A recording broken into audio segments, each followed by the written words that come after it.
Hello students, welcome to Byju's IS. Welcome to a session on economy this week, wherein we'll be taking up some of the very important articles which have appeared in various business related newspapers and we'll be analyzing these particular articles.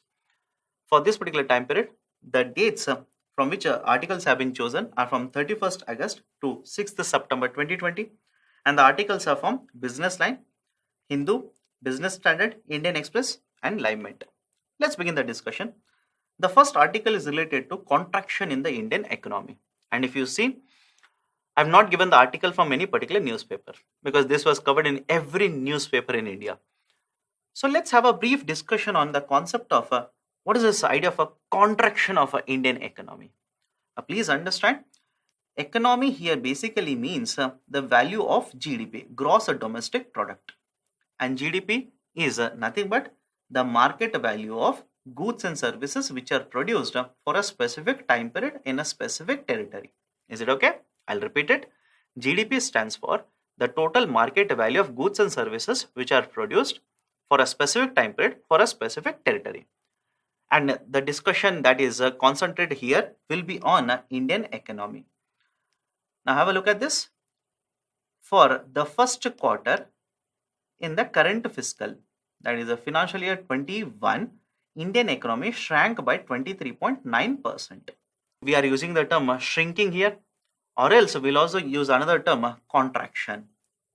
Both are meaning one and the same.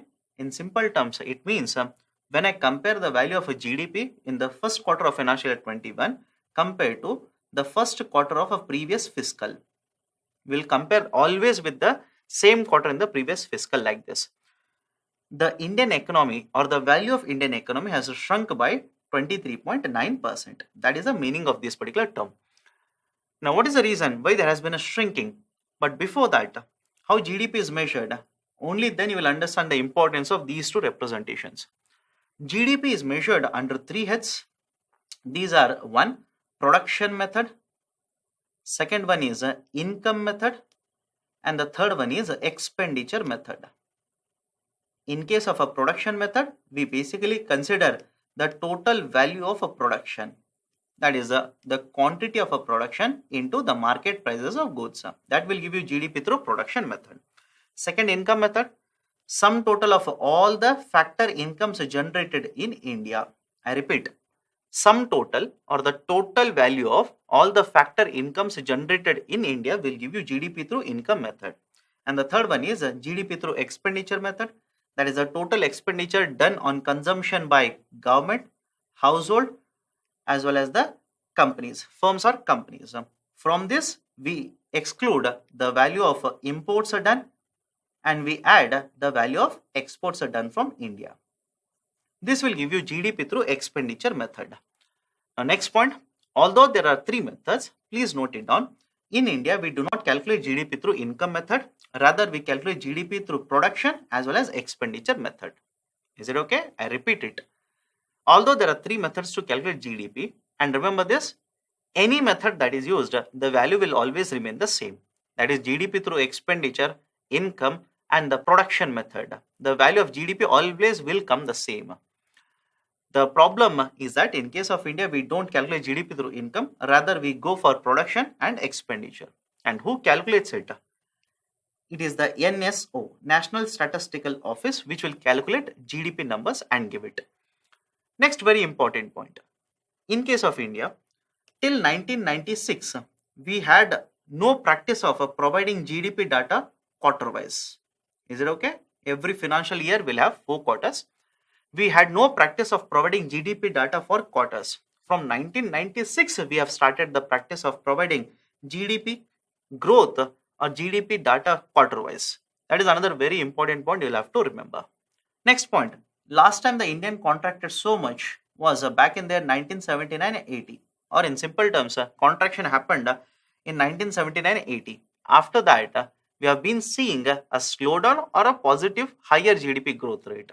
But for the first quarter, for current fiscal, the contraction is 23.9%. As per IMF, the contraction in the Indian economy is the highest in the global market. And especially in the top 20 economies, India's GDP contraction is the highest. Now, beyond this, have a look at this particular data. Now, please understand this. I said with respect to expenditure, we take into consideration what? Expenditure done by households, expenditure done by the companies, expenditure done by the government. Rather than using the term expenditure, they will use different terms. Don't worry about it. Have a look at it. It is a C plus I plus G, and you can see there's a contraction in the first two, and the last one there has been an expansion. In simple terms, the investment expenditure of the companies has come down. The overall expenditure of the individuals or the households has come down. It is the government expenditure which has increased by 16%. You will have to remember this. Suddenly, UPSC might give you a question on this particular concept itself. And with respect to the net exports, there has been a positive growth rate compared to the first quarter of the previous fiscal. Now, please understand, though there is a positive net exports, generally in case of India, India has been having a negative net exports. That is, in simple terms, India's imports have been higher than the exports. That is the precise reason there has been a negative net exports. But in the first quarter of the current fiscal, compared to the previous time period, there has been a positive growth, or there has been an increase in the exports compared to imports. This should be good, right? But please understand, in the present context, even this will not be considered as a good.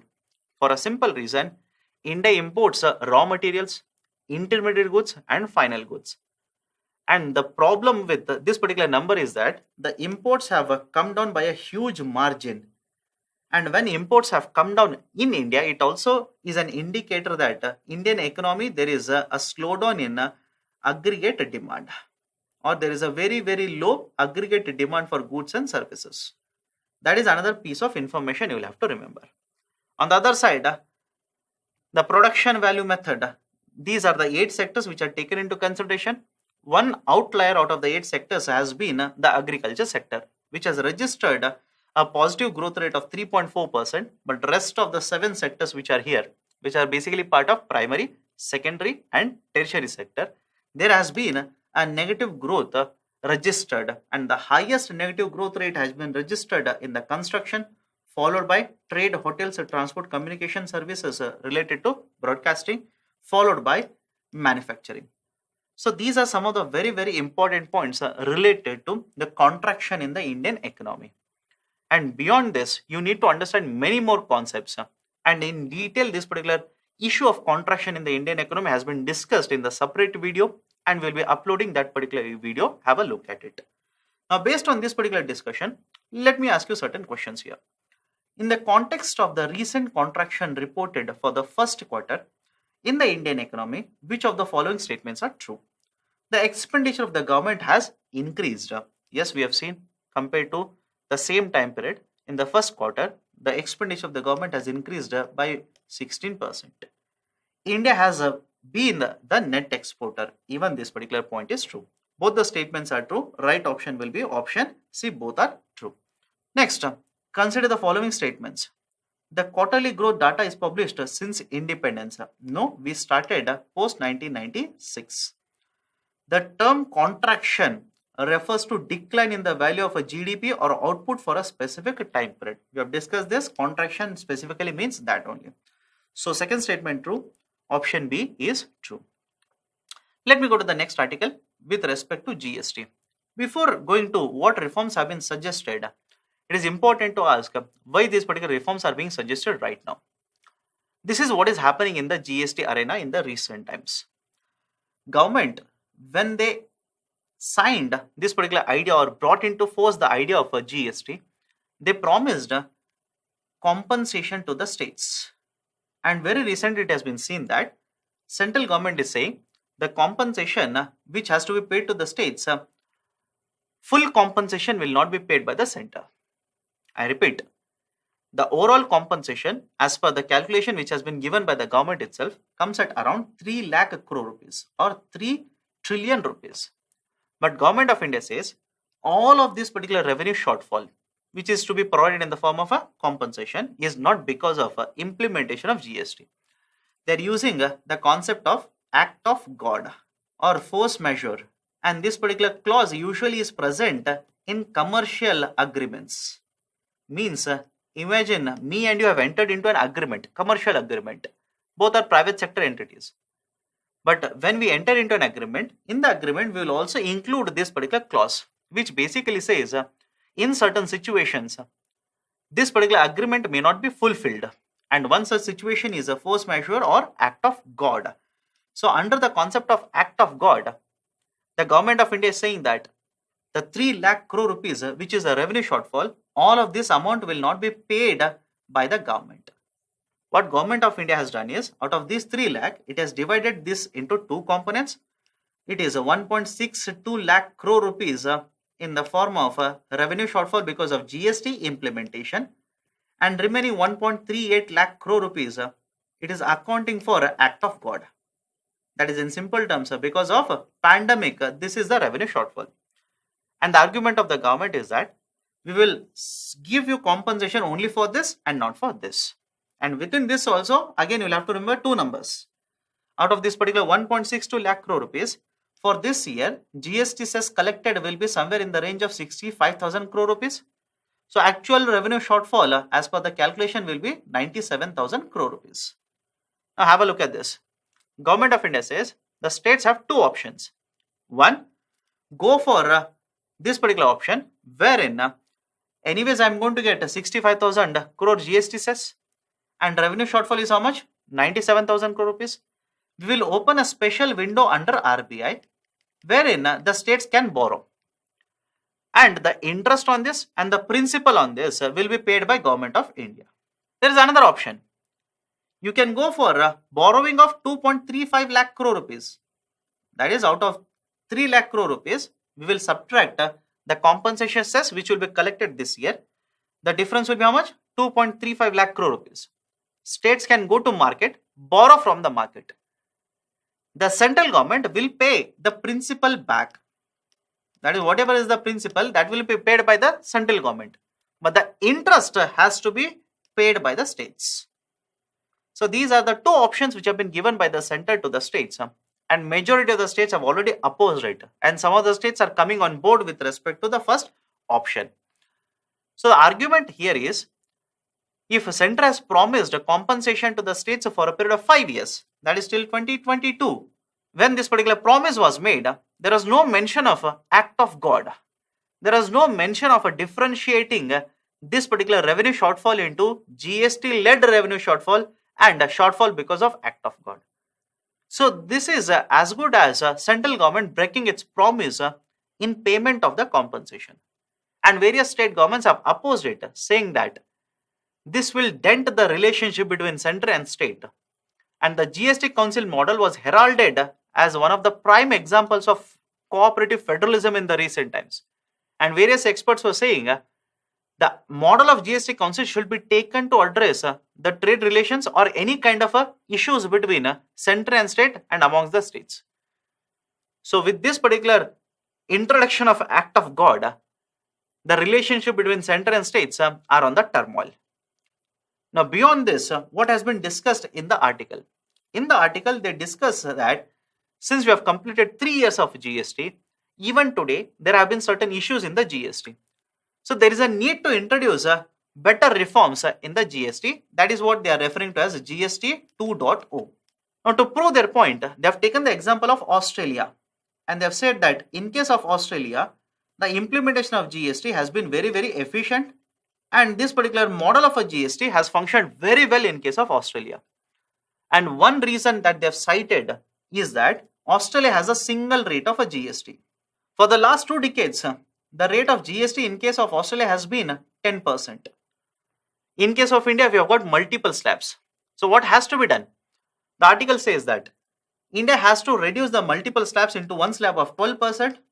Out of this, they will have to give 5% to the center, 5% to the states, and remaining 2% for local agencies or the third tier of the government, which will ensure that this particular third tier of the government will also have sufficient revenues to provide for these particular infrastructure projects or any development projects in their particular area.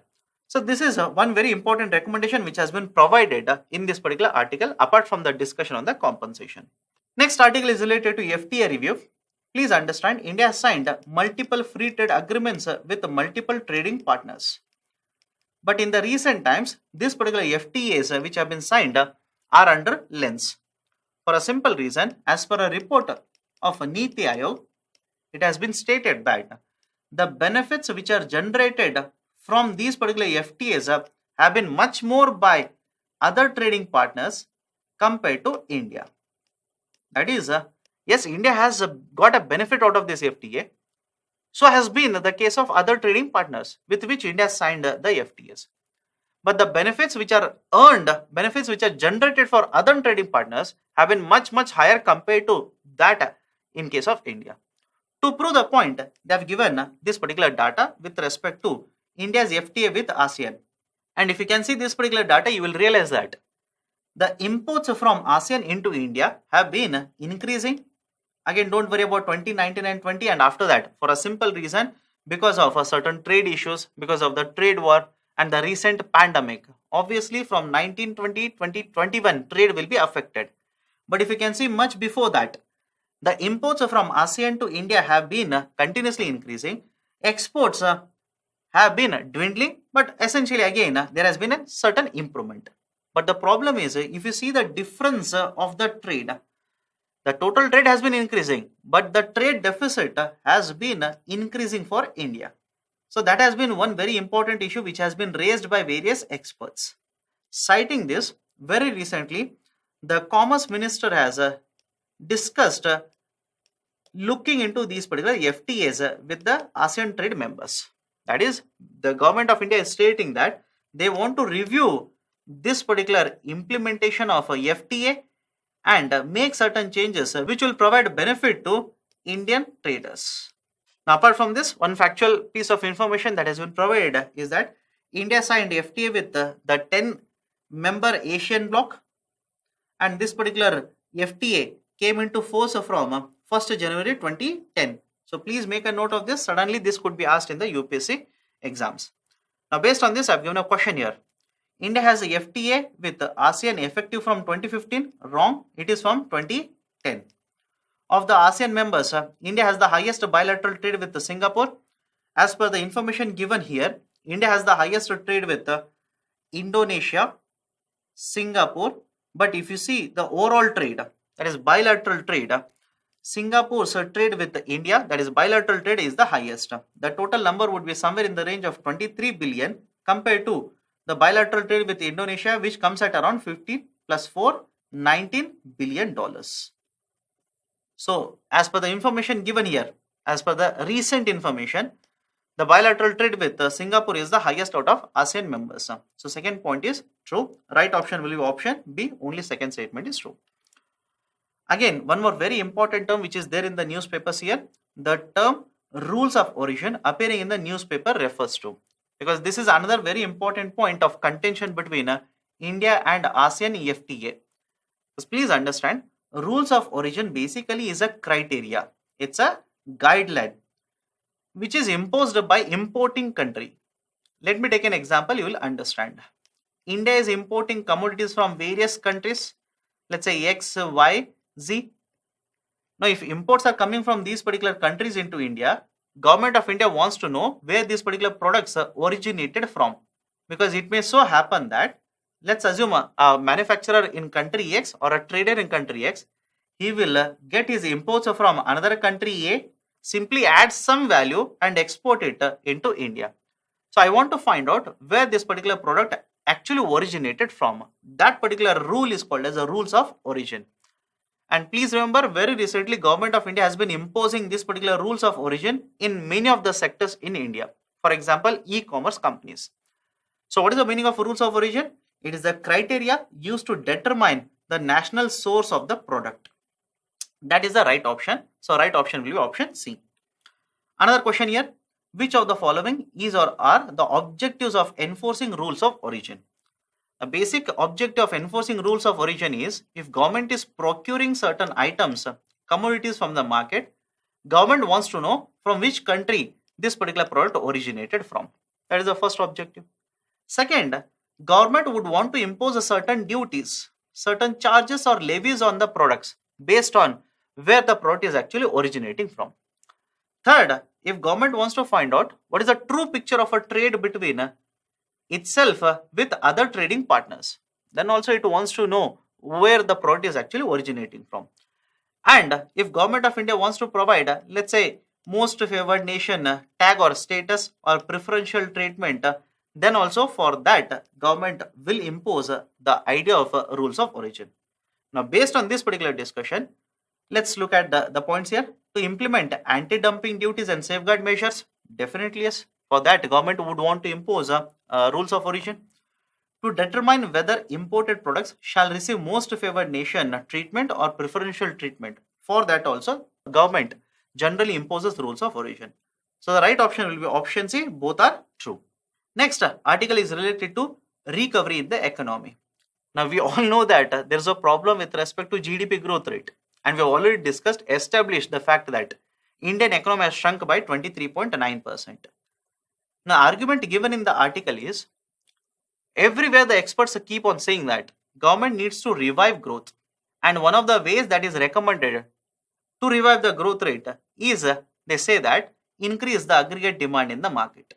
There have been certain issues which have been raised in the article with respect to this particular strategy. The arguments are very simple. First and foremost, government doesn't have sufficient financial resources. Yes, it is true that there is a very low demand in the market, which is leading to lower production, higher unemployment, again lower demand in the market. Yes, it is true. Various experts are saying revive the demand by doing what? They are saying monetize the deficit, take the money, right, transfer it to, let's say, the households. Let's increase the expendable income or the increase the consumption of the households. Thereby, demand will be created. And when there is a demand, production will happen, so on and so forth. But for that to happen, first of all, government should have sufficient resources. Second very important point is, even if Government of India, let's say, transfers 1,000 rupees into every one of our bank account and says spend it in the market. The problem here is we will spend only till we exhaust 1,000 rupees. If at all we spend, we will spend up to 1,000 rupees. After that, the situation doesn't change. So the increase in the demand will be short-lived. It will be for a very, very short duration, not for a long duration. But for revival of the economy to take place, the demand in the market should be for a longer duration. So this is the issue with respect to this particular method which is being prescribed by various experts. So what should be done? The article says that in short term you can try this out, but to revive the demand or to ensure that the demand is there for a longer duration, you will have to increase the job availability in the market. There has to be good paying jobs in the market or well paying jobs in the market. Because please understand, right now, as per the information given in this particular article, the top 20% of the population is accountable for 45% of a total demand in the market. And it is also accountable for 55% of a discretionary demand in the market. So you can realize that a huge amount of a demand is concentrated in the hands of this particular top 20% of the population itself. So you will have to create more good paying jobs, which will lead to increase in the base of a consumers. I can understand this. Create more jobs which are paying good salaries or well salaries to the employees. These particular employees, when they get more salary or higher salary, the demand in the market is expected to increase, and this particular consumer base will expand over a period of time. And this will ensure that Indian economic growth will be revived, and in the long term, there will be higher demand for the goods and services in the market. But having said so, as per PLFS, Periodic Labor Force Survey for 2018 and 2019, only around 24% of the labor force or workforce in India has a guaranteed or regular salaried jobs. And within this, the article says that more than 70% do not have a written contract. So Government of India has to take into consideration all these particular factors in order to make certain policies or implement certain measures which will lead to creation of good paying jobs or good salary jobs in the market, as a result of which you can expect the consumption base to expand, which will help not only in recovery in the economy, will also ensure that in the long term there will be a higher aggregate demand in the market. So this is a discussion given in this particular article. The next article is related to AGR dues. AGR stands for adjusted gross revenues. That is basically Government of India had given certain spectrum, allocated spectrum to telecom companies.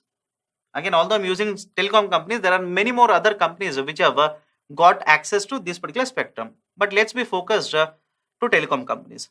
So allocated spectrum to these particular telecom companies, and these particular companies were supposed to give certain revenues to the government. The calculation of this particular revenue basically is referred to as adjusted gross revenue, AGR.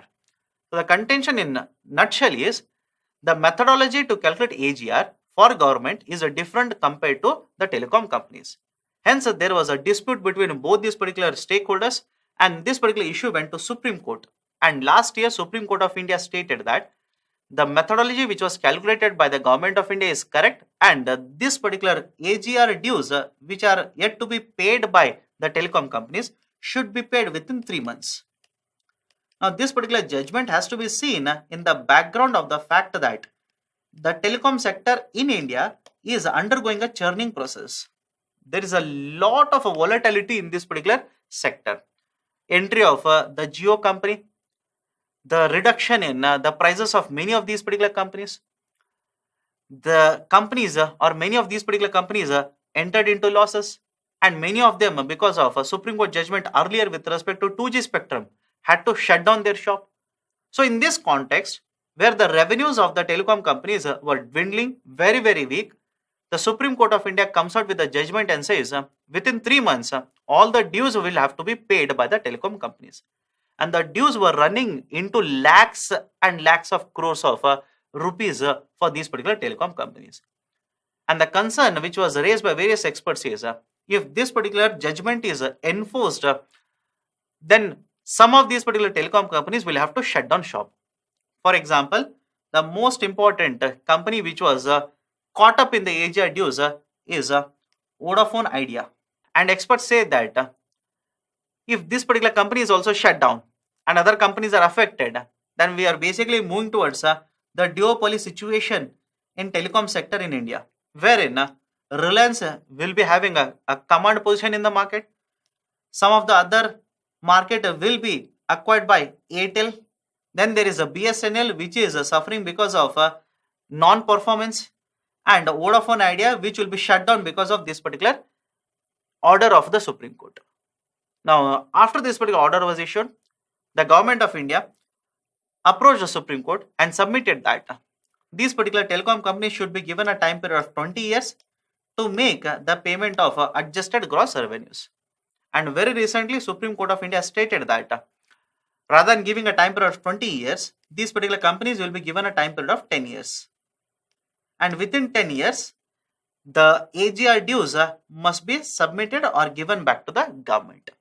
In addition to this, 10% of the outstanding AGR dues will have to be paid by these particular telecom companies before 31st March 2021. And annually, the companies will have to ensure that before the due date arrives, the payment has to be done. If not, then there will be penal interest rate or penalty imposed on these particular companies, and it will be considered as contempt of court. Now, in addition to this, Supreme Court also has stated that there will be no looking into or there will be no revising of these particular numbers. So these are some of the very important points in relation to this particular judgment given by Supreme Court of India. The next article is related to anti-dumping duty. Again, on which it has been imposed, not important, but essentially what is anti-dumping? Please understand this. I'll take a simple example here. Imagine X is an exporter from another country. He will export commodities into Y. So this is importing country and this is exporter. So whenever exporter will export commodities at suppressed prices, I repeat, whenever the exporter will suppress the price of the commodity and export it to country Y, this will affect the manufacturers in the domestic market. Let's say, for example, the exporter sells these particular products or exports these particular products rather than at 10 rupees at 9 or 8 rupees. So what he has done? Suppress the prices when he sells it in India. And in case of India, the domestic companies which are manufacturing the same product are selling the product at let's say 14 rupees. So basically by suppressing the prices, he has ensured that the demand for his commodities in the domestic market, that is in country Y, will be higher. Now, in addition to the customs duties, the importing country, let's say India here, will impose a certain additional duties. This is anti-dumping duty. So, in simple terms, anti-dumping duties are imposed to counter dumping activities, of the exporters. And Government of India in the last couple of years has been imposing these particular anti-dumping duties on many of these particular imports which are coming into India. In this particular article, this particular anti-dumping duty has been imposed on one of the commodity which is coming from China for a period of 6 months. So that is the information which has been provided in this particular article. Now, apart from this, one authority that you will have to remember which is involved in conducting the investigations. Now, what do you mean by conducting investigations here? Understand this. Imagine one of the manufacturers in India is me, and you are the exporter from China. So you have exported, suppressed the prices, exported the product into India. Now I will raise a complaint against this particular suppression of the prices at one particular authority. This particular authority is DGTR, Director General for Trade Remedies. Now this particular authority will investigate and give a recommendation, and it is the Finance Ministry which will basically impose these particular anti-dumping duties. So this is the basic process with respect to imposition of anti-dumping duties. And this particular authority, please make a note of this, will function under Ministry of Commerce. So these are some of the very important points. The next article, very important, is related to PSL norms.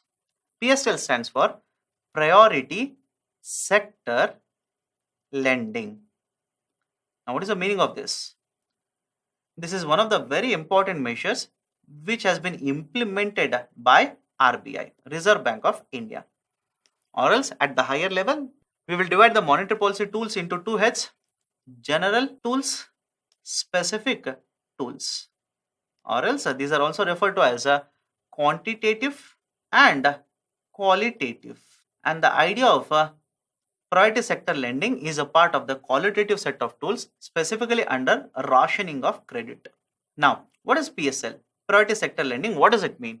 Whenever banks will lend, certain part of these particular loans, certain percentage of these particular loans will have to be earmarked, will have to be given to specific sectors. They will use the term ANBC, adjusted net bank credit, rather than entering into calculation. Let's simply turn it into loans. Again, there will be certain calculations, you don't have to be worried about it. It simply means certain percentage of the loans which are given by banks will have to be given to this particular sector, or will have to be reserved for this particular sector. 40% is the limit right now. That is, 40% of the ANBC will have to be given to sectors such as agriculture, export credit, renewable energy, education loans, weaker sections of the society, MSME, etc. So 40% of the loans will have to be earmarked, given to these particular sectors. That is the guideline which is referred to as priority sector lending. What is the objective of RBI? RBI wants to ensure that institutional credit, that is the loans from these kind of registered institutions, will go to these particular borrowers in the market, and rate of interest will be cheaper compared to borrowing the loans from informal sources.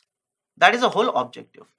So very recently, RBI has introduced certain changes or reforms under this particular head of the priority sector lending. What are the important reforms introduced? First, there is a new limit of PSL loans which have to be given to startups. That is, loans up to 50 crore rupees given to startups will be considered as a part of priority sector lending.